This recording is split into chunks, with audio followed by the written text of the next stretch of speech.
What happens to prescription drug prices when supplies run short? A state lawmaker from Toledo says currently nothing stops them from skyrocketing. New tonight, 13 Action News anchor Josh Krupp explains the effort to change that.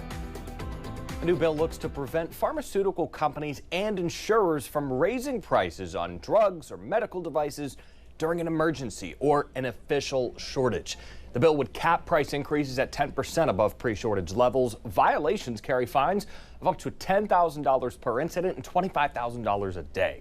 Consumers could sue for 6 times their actual losses under the bill. Because there's a drug shortage, you shouldn't be able to price gouge insulin, chemo, radiation, really life-saving drugs for people, because that puts a lot of lives on the line.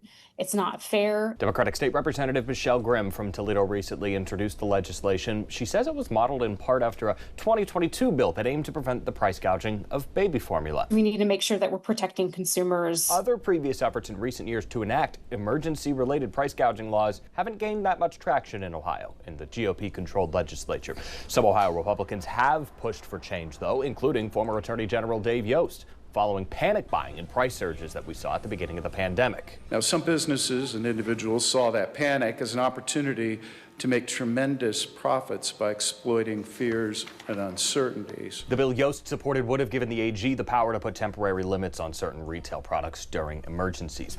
As for Grimm's bill, the Medical Shortage Protection Act, she says she hopes it can open up a broader discussion about getting dedicated price gouging laws on the books in Ohio, pushing for her bill to have a hearing in the House Health Committee later this year. Josh Krupp, 13 Action News.